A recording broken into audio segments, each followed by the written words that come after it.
नमस्कार दोस्तों। Pushpa education the key of success में आप सभी स्टूडेंट्स का हार्दिक अभिनंदन, हार्दिक स्वागत।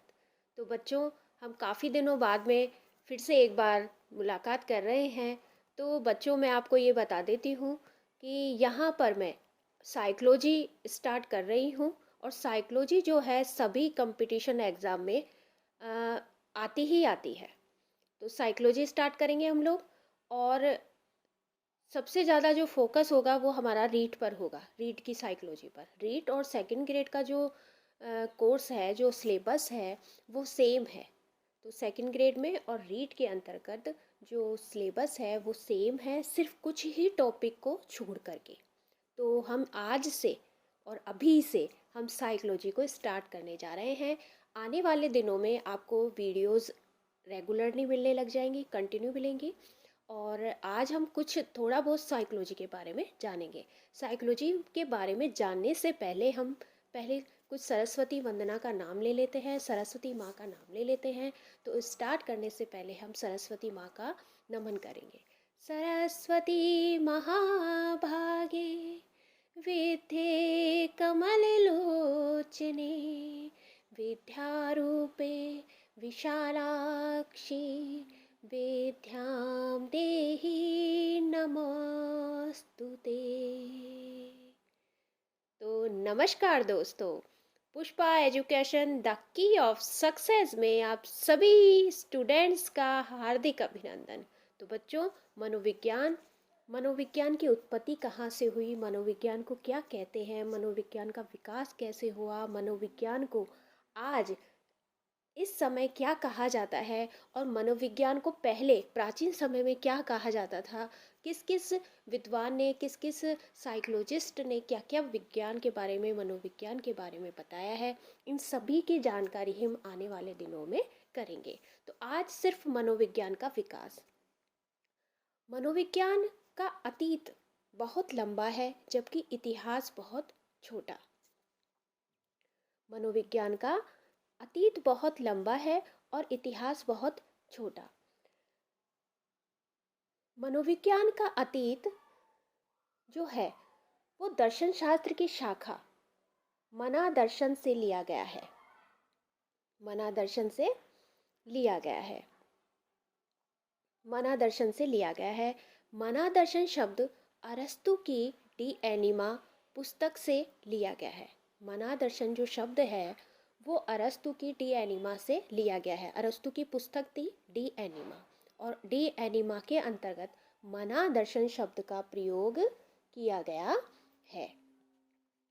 अब हम देखेंगे कि इतिहास, मनोविज्ञान का जो इतिहास है वो बहुत छोटा है। और ये इतिहास कब से प्रारंभ होता है? ये 1590 से ये इतिहास प्रारंभ हो जाता है। और 1580 जो 90 के अंदर रुडेल गोकेल ने 1590 में रुडेल गोकेल ने साइक्लोजिया पुस्तक, उनकी एक पुस्तक का नाम था साइक्लोजिया, उसमें इस शब्द का प्रयोग किया गया। साइक्लोजिया पुस्तक में मनोविज्ञान शब्द का प्रयोग किया। मनोविज्ञान को जो विकास है, मनोविज्ञान का जो विकास है वो आने वाले समय में किस तरह से हुआ वो सारा हम समझ रहे हैं। मनोविज्ञान का जनक तो है अरस्तु। मनोविज्ञान का जनक कौन? अरस्तु। और मनोविज्ञान की जननी कौन? दर्शन शास्त्र। दर्शन शास्त्र प्राचीन समय में मनोविज्ञान जो था वो दर्शन शास्त्र की एक शाखा था। दर्शन शास्त्र की एक शाखा, जैसे कि मैंने आपको ऊपर बताया है कि मनोविज्ञान दर्शन शास्त्र की एक शाखा था। इसके अंतर्गत हैविंग हास के अनुसार उन्होंने एक परिभाषा दी है। उन्होंने बताया है कि मनोविज्ञान का अतीत जो है बहुत लंबा है, जबकि इतिहास बहुत छोटा। मनोविज्ञान बहुत समय से पढ़ाया जा रहा है, बहुत समय से। क्योंकि मनोविज्ञान जो दर्शन शास्त्र के रूप में पढ़ाया जाता था, क्योंकि जो एक सब्जेक्ट था दर्शन शास्त्र, उस दर्शन शास्त्र के अंतर्गत ही मनोविज्ञान को पढ़ाया जा रहा था। लेकिन इसको अलग करने का जो श्रेय है वो भी एक विद्वान को जाता है। वो हम आगे आगे जब पढ़ेंगे अपन लोग मनोविज्ञान के बारे में, उस वक्त आपको मैं बताऊंगी। तो इसमें जो मनोविज्ञान है वो 400 ईसा पूर्व से प्रारंभ हो जाता है। मनोविज्ञान 400 ईसा पूर्व से प्रारंभ हो जाता है और इतिहास कब से प्रारंभ है? इतिहास है 16वीं शताब्दी से। मनोविज्ञान का जो अतीत है वो 400 ईसा पूर्व से प्रारंभ हो जाता है और इतिहास कब से प्रारंभ होता है? 16वीं शताब्दी से मनोविज्ञान का इतिहास प्रारंभ हो जाता है। तो बच्चों, और जैसे कि मैंने आपको बताया कि अरस्तु की एक पुस्तक थी, कौन सी? De enema. अरस्तु की पुस्तक कौन सी? De Anima. और डी एनिमा के अंतर्गत उन्होंने किस शब्द का प्रयोग किया? डी एनिमा के अंतर्गत उन्होंने मना दर्शन शब्द का प्रयोग किया और इसी मना दर्शन को मनोविज्ञान के नाम से प्रयोग किया गया था, जैसे कि मैंने आपको नीचे बताया है। अब आगे देखिए, मना दर्शन। मनोविज्ञान को 400 ईसा पूर्व दर्शन शास्त्र की एक शाखा माना जाता था और जिसका नाम क्या था? मना दर्शन। और ये आप ध्यान रखिएगा कि हेविंगहास के अनुसार, हेविंगहास ने कहा था कि मनोविज्ञान का अतीत बहुत लंबा और जबकि इतिहास बहुत छोटा। अतीत तो 400 ईसा पूर्व से माना गया और 16वीं शताब्दी से इस इतिहास का प्रारंभ माना जाता है। तो बच्चों, आज हमने देखा है मनोविज्ञान का विकास कैसे हुआ। मनोविज्ञान का जो विकास हुआ वह दर्शन शास्त्र की शाखा से मनादर्शन। मनादर्शन किस में प्रयोग किया गया? मनादर्शन शब्द का प्रयोग डी एनिमा में किया गया। इतिहास, इतिहास 1590 में रुडोल्फ गोकेल की साइकोलॉजिया पुस्तक के अंतर्गत किया गया। मनोविज्ञान का जनक कौन है? तो मनोविज्ञान का जनक है अरस्तु। मनोविज्ञान की जननी कौन है? तो जननी है दर्शन शास्त्र। दर्शन शास्त्र। और हेविंगहास के अनुसार, हेविंगहास ने क्या कहा? हेविंगहास ने कहा कि मनोविज्ञान का अतीत बहुत लंबा और इतिहास बहुत छोटा। और मनोविज्ञान जो है, मनोविज्ञान का जो अतीत है वो 400 ईसा पूर्व से प्रारंभ हो जाता था। मनोविज्ञान 400 ईसा पूर्व से पहले ही जानी जाती थी।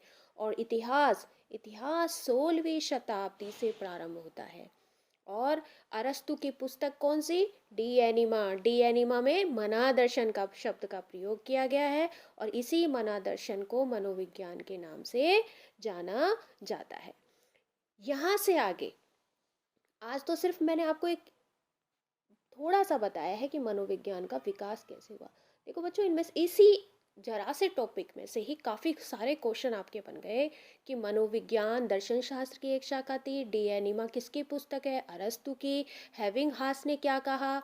मनोविज्ञान का अतीत कब से प्रारंभ होता है? इतिहास कब से प्रारंभ होता है? मना दर्शन क्या है? मना दर्शन का प्रयोग कहाँ हुआ? किस तरह से हुआ? तो ये सारी चीज़ें इसमें 5 से 7 क्वेश्चन आपको मैंने बताए हैं। अब बच्चों, हम आगे देखेंगे कि हम कंटिन्यू, हमारी जो मनोविज्ञान की जो क्लासेस हैं वो कंटिन्यू हम चलेंगे और इसके अंतर्गत हमारी रीड से संबंधित जितना भी सिलेबस है उस सिलेबस को हम कंटिन्यू करेंगे। अगर किसी भी तरह का विघ्न नहीं आता है तो मैं ये कोशिश करूँगी कि आपको रीड की जो 5 यूनिट कंप्लीट करवा दी जाए और सेकंड ग्रेड का थोड़ा बहुत जो भी रहेगा, जो भी टॉपिक्स अलग हैं उन टॉपिक्स को भी मैं आपको करवा दूंगी। तो बच्चों, आप इस चैनल को सब्सक्राइब करें, लाइक करें, शेयर करें, जिससे हमारा जो ये छोटा सा परिवार है वो बहुत बड़ा हो जाए। और ये सब आपकी ही वजह से हो सकता है। यदि आप मेरे साथ हैं तो मैं इस चैनल को बहुत आगे ले जा सकती हूँ और हम लोग ये मनोविज्ञान जो है कंप्लीट करेंगे। मनोविज्ञान के साथ साथ मैं आपको कुछ अलग से, हम लोग आगे आगे का है वो आगे की प्लानिंग है, अभी नहीं बताऊंगी, लेकिन हम कुछ और भी अच्छा करने का प्रयास करेंगे। तो बच्चों, यहीं पे मैं आज की जो आपकी क्लास है उसको समाप्त करती हूँ। और लेकिन आप इस चैनल को सब्सक्राइब, लाइक, शेयर करें। ठीक है बच्चों? ठीक है, नमस्कार, गुड बाय।